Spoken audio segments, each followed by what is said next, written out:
আসসালামু আলাইকুম। প্রতিবার পহেলা মে আসে আমরা আনুষ্ঠানিকতা বজায় রাখি, তারপরে আবার যার যার কাছে ফিরে যাই। এবারের পহেলা মে ভিন্ন।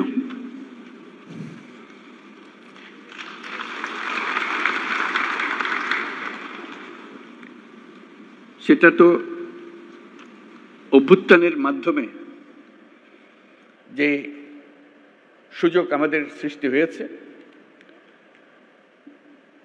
সেই সুযোগ এই পরিস্থিতির আয়োজন করে দিয়েছে আমাদের কাছে। আমরা আজকে যেগুলোই উচ্চারণ করলাম, যেসব কথা বলি, আগেও ওরকম বলেছি নিশ্চয়ই অতীতে পহেলা মে যখন হয়েছে, কিংবা এবারের অর্থ ভিন্ন। এই জন্য ভিন্ন,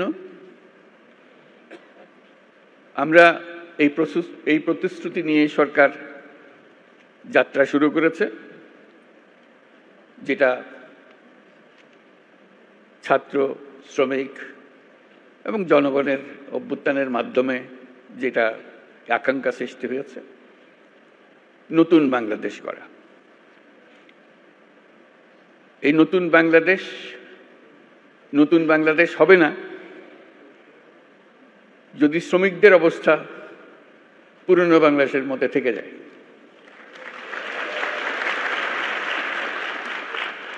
কাজে এটা আমাদের সবার দায়িত্ব, যারা এই নতুন বাংলাদেশে বিশ্বাস করি,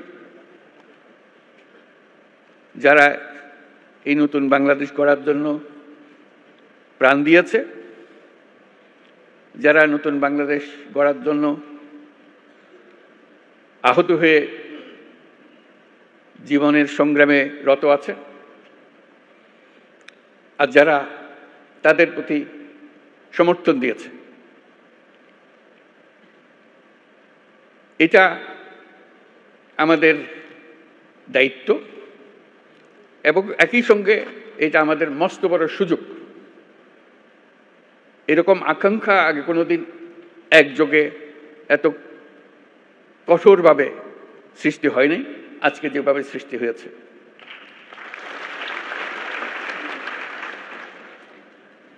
শ্রম সংস্কার কমিশনের চেয়ারম্যান সাহেব খুব সুন্দর করে আমাদের যত আকাঙ্ক্ষা নতুন বাংলাদেশের শ্রমিকদের কি হবে সেগুলো তুলে ধরেছেন তাদের কমিশনের রিপোর্টে, এবং সেটা উনি ভালো করে বুঝিয়ে দিয়েছেন। এটা শুধু শ্রমিকদের পক্ষ থেকে বলার কথা না, সকল পক্ষকে নিয়ে, সকল পক্ষের অংশীদারিত্বে এই কমিশনের রিপোর্ট রচনা হয়েছে। তারা যেসব কথা বলেছেন, যেসব সুপারিশ করেছেন, আমি ব্যক্তিগতভাবে অভিভূত হয়েছি। এত সুন্দর করে এত কঠিন বিষয়গুলোকে তুলে ধরেছে। আমি তাকে অনুরোধ করছিলাম আমাদেরকে একটা তালিকা দেন যেগুলো তাড়াতাড়ি করা যায়। তিনি সঙ্গে সঙ্গে বলেন, আমি প্রস্তুত হয়ে এসেছি, তালিকা আপনার জন্য নিয়ে এসছি। আশু করণীয়, আমাদের দায়িত্ব হলো আশু করণীয়গুলো দিয়ে যাত্রা শুরু করা। এগুলো করণীয়গুলো সমাপ্ত করার পরে কঠিনগুলো আস্তে আস্তে আমরা রওনা হব। কিন্তু এটা বাস্তবায়ন না করে জাতির কোনো গত্যন্তর নাই। এই নতুন বাংলাদেশ গড়তে হলে আর কিছু কাগজ দলিল থাকার না থাক, এই কমিশনের যে রিপোর্ট আছে এটুকু যদি আমরা বাস্তবায়ন করতে পারি, তাহলে নতুন বাংলাদেশের ভিত্তি রচনা হয়ে গেল। আমরা গৌরবান্বিত হয়ে বলতে পারব আমরা সেই পথেই যাত্রা করেছি এবং সে পথে চলা আমরা অব্যাহত রাখব। আজকে ভালো লাগলো সবার কথা শুনে, সবার সঙ্গে দেখা করে। আমাদেরকে সবাইকে অনুপ্রাণিত করেছে। আমি বিশেষভাবে অনুপ্রাণিত হয়েছি সবাইকে একসঙ্গে দেখে এবং সবার কথা শুনে। আমি লিখিত বক্তৃতাটা পাঠ করি। উপদেষ্টা পরিষদের সদস্যবৃন্দ, কূটনীতিকবৃন্দ, ইয়োর এক্সেলেন্সিজ, আইএলও সহ বিদেশি সংস্থার প্রতিনিধিবৃন্দ, শ্রমিক ও মালিক সংগঠনের নেতৃবৃন্দ, সাংবাদিকবৃন্দ এবং উপস্থিত সম্মানিত সুধী, আজ মহান মে দিবস। বিশ্বের শ্রমজীবী মানুষের সাথে সংহতি প্রকাশের এক ঐতিহাসিক গৌরবময় দিন। দৈনিক 8 ঘন্টা শ্রম, ন্যায্য মজুরি ও শ্রমের মর্যাদা আদায়ের লক্ষ্যে 1886 সালের 1 মে মার্কিন যুক্তরাষ্ট্রের শিকাগো শহরে সে মার্কেটে শ্রমিক শ্রেণীর রক্তাক্ত সংগ্রামের মধ্য দিয়ে শ্রমিক ও শ্রমের মর্যাদা সম্মানের সাথে বিশ্বময় স্বীকৃতি লাভ করেছে। সেই প্রেক্ষাপটে এটি শুধু একটা সাধারণ দিবস নয়, শ্রমজীবী মানুষের অধিকার আদায়ের আন্দোলনের সংগ্রামের অনুপ্রেরণার উৎস। তার সঙ্গে এখন যুক্ত হয়েছে আমাদের অভ্যুত্থান, জুলাই অভ্যুত্থান।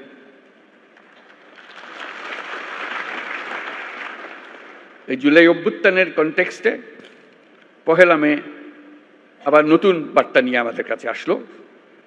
এবার আমরা তার অন্তর্নিহিত যে বার্তা, সেটা প্রতিষ্ঠিত করার প্রতিশ্রুতি নিয়ে আমাদের যাত্রা। শ্রমজীবী মানুষের অধিকার ও মর্যাদা রক্ষার ঐতিহাসিক এই দিনে যাদের আত্মত্যাগ ও রক্তের বিনিময়ে শ্রমিক অধিকার স্বীকৃতি পেয়েছে, তাদের সহ দেশের সকল মেহনতি মানুষের প্রতি রইল বিনম্র শ্রদ্ধা ও কৃতজ্ঞতা। এই মহান দিনে আমি গভীর শ্রদ্ধার সাথে স্মরণ করছি সেই সকল শ্রমজীবী মানুষের যারা 24শে জুলাই গণ অভ্যুত্থানে নিহত হয়েছেন। এই বছর 1 মে এক অনন্য তাৎপর্যের দিন, কারণ মহান মে দিবসের পাশাপাশি একই সঙ্গে আমরা জাতীয় পেশাগত স্বাস্থ্য ও সেফটি দিবস 2025 পালন করছি। শ্রমিক মালিকের সুসম্পর্কের মাধ্যমে দেশের অর্থনীতিকে এগিয়ে নিয়ে যেতে মে দিবসের গুরুত্ব অপরিসীম। এই বছর মে দিবসের প্রতিপাদ্য শ্রমিক মালিক এক হয়ে গর্ব এ দেশ নতুন করে। আমাদের দেশের টেকসই উন্নয়নের জন্য অত্যন্ত তাৎপর্যপূর্ণ। এটি শুধু একটা স্লোগান নয়, বরং জাতীয় জীবনের উন্নয়নের ভিত্তি। কারণ শ্রমিক মালিক পরস্পরের পরিপূরক এবং তাদের যৌথ প্রচেষ্টায় একটি শক্তিশালী, আত্মনির্ভর ও সমৃদ্ধ বাংলাদেশ গড়ে তুলতে পারবে বলে আমি দৃঢ়ভাবে বিশ্বাস করি। একটি জাতির অগ্রগতির মূলে রয়েছে পরিশ্রমী শ্রমজীবী জনগণ এবং দায়িত্বশীল মালিক শ্রেণী। একজনের পরিশ্রম এবং আরেকজনের নেতৃত্ব, ব্যবস্থাপনা ও বিনিয়োগ মিলিয়েই বৃদ্ধি পায় উৎপাদনশীলতা, গড়ে ওঠে শিল্প ও অর্থনীতি। বাংলাদেশের পোশাক খাত, কৃষি, শিল্প, নির্মাণ, পরিবহন, প্রযুক্তি প্রতিটি খাতের উন্নতির পেছনে রয়েছে শ্রমিকের পরিশ্রম। আর এই শ্রমিকের পরিশ্রম এবং মালিকের মেধা। দেশকে নতুন করে গড়ে তুলতে হলে এই ঐক্য, পারস্পরিক শ্রদ্ধা ও আস্থার পরিবেশ সৃষ্টি করতে হবে এবং তৈরি করতে হবে শ্রমিকের সম্ভাবনা, যাতে তারা যেন উদ্যোক্তা হবারও সুযোগ পায়। সুপ্রিয় উপস্থিতি, শ্রমিকের ন্যায্য স্বীকৃতি ও সামাজিক সুরক্ষা নিশ্চিত করতে আমরা প্রতিশ্রুতিবদ্ধ। আন্তর্জাতিক শ্রম কনভেনশন অনুস্বাক্ষরকারী দেশ হিসেবে বাংলাদেশের শ্রমমানকে আন্তর্জাতিক পর্যায়ে উন্নতিকরণে আমরা কাজ করছি। আমরা আন্তর্জাতিক শ্রম সংস্থার সাথে একটা রোডম্যাপ এবং ইউরোপীয় ইউনিয়নের সাথে একটি সময়াবদ্ধ জাতীয় পরিকল্পনা বাস্তবায়ন করছি। তাছাড়া যুক্তরাষ্ট্র সরকারের সাথেও একটি 11 দফা লেবার অ্যাকশন প্ল্যান বাস্তবায়ন করছি। আন্তর্জাতিক সংস্থা এবং উন্নয়ন সহযোগী দেশসমূহের সাথে আমাদের অঙ্গীকারের অংশ হিসেবে আগামী জুনে অনুষ্ঠিতব্য 113তম আন্তর্জাতিক শ্রম সম্মেলনে বাংলাদেশ যোগদান করবে। এগুলো বাদেও আসল জিনিস যেটা আমাদের নিজস্ব প্রতিশ্রুতি, আন্তর্জাতিকভাবে আমরা কি করলাম না করলাম সেটা তো হবেই, কিন্তু আমাদের নিজেদের প্রতিশ্রুতি হলো আমাদের এই কমিশনের সংস্কার কমিশনের রিপোর্ট এবং তাদের সুপারিশমালা। সেই সুপারিশমালাই হবে আমাদের লক্ষ্য, যেটা বাস্তবায়ন প্রতিটি অক্ষরে অক্ষরে যেন আমরা বাস্তবায়ন করতে পারি, সেদিকে অগ্রসর হব।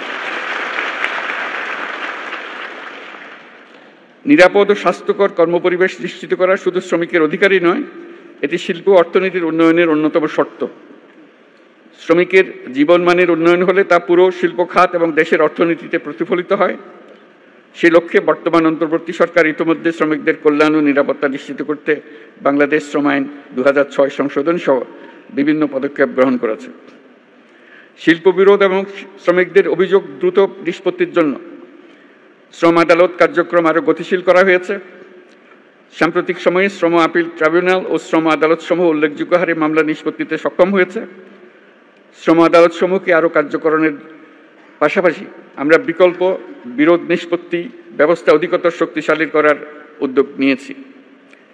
শ্রম কর্মসংস্থান মন্ত্রণালয়ের আওতাধীন কেন্দ্রীয় তহবিলের মাধ্যমে তৈরি পোশাক খাতে এবং শ্রমিক কল্যাণ ফাউন্ডেশনের মাধ্যমে তৈরি পোশাক খাত ব্যতীত অন্যান্য খাতে কর্মরত দুর্ঘটনার শিকার শ্রমিক ও তাদের পরিবারকে এককালীন আর্থিক সুবিধা প্রদান করা হয়ে থাকে। এই সুবিধাকে আন্তর্জাতিকভাবে গ্রহণযোগ্য রূপ প্রদানের জন্য কর্মক্ষেত্রে নিহত আহত শ্রমিকদের ও তাদের পরিবারের অধিকার রক্ষায় শ্রম কর্মসংস্থান মন্ত্রণালয়ের ILO-র সহায়তায় শ্রমিকদের জন্য একটি সর্বজনীন এমপ্লয়মেন্ট ইনজুরি স্কিমের পাইলট প্রকল্প বর্তমানে বাস্তবাধীন আছে। অন্যান্য উদ্যোগের পাশাপাশি সারা দেশে 32টি শ্রম কল্যাণ কেন্দ্রের মাধ্যমে শ্রমজীবী মানুষের স্বাস্থ্যসেবা প্রদান করা হচ্ছে। শিশু শ্রম নিরসনের লক্ষ্যে নানামুখী উদ্যোগ গ্রহণ করা হয়েছে। এ পর্যন্ত 44টি সেক্টরে ন্যূনতম মজুরি নির্ধারণ করা হয়েছে। তাছাড়া নিরাপদ ও শোভন কর্ম,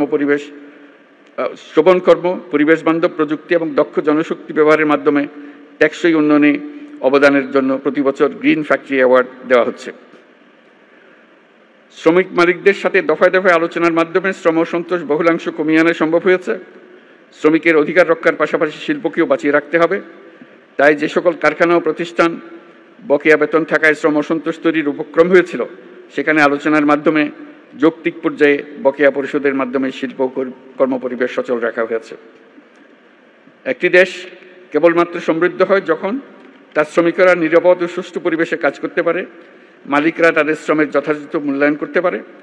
শ্রমিকদের কল্যাণ নিশ্চিত করা মানে শুধু তাদের জন্য ভালো করা নয়, বরং এটি শিল্প খাতের উৎপাদনশীলতা, জাতীয় প্রবৃদ্ধি ও অর্থনীতির উন্নতির অন্যতম প্রধান শর্ত।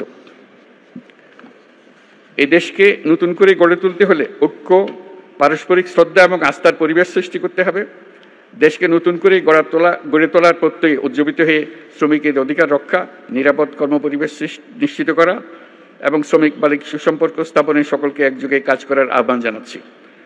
আমরা যদি ঐক্য ও সহযোগিতার ধারা অব্যাহত রাখি, তাহলে জুলাই আগস্টের ছাত্র শ্রমিক জনতার গণ অভ্যুত্থানের মাধ্যমে বৈষম্যহীন নতুন বাংলাদেশ গড়ার স্বপ্ন শুধু স্বপ্ন নয়, বাস্তব হবে।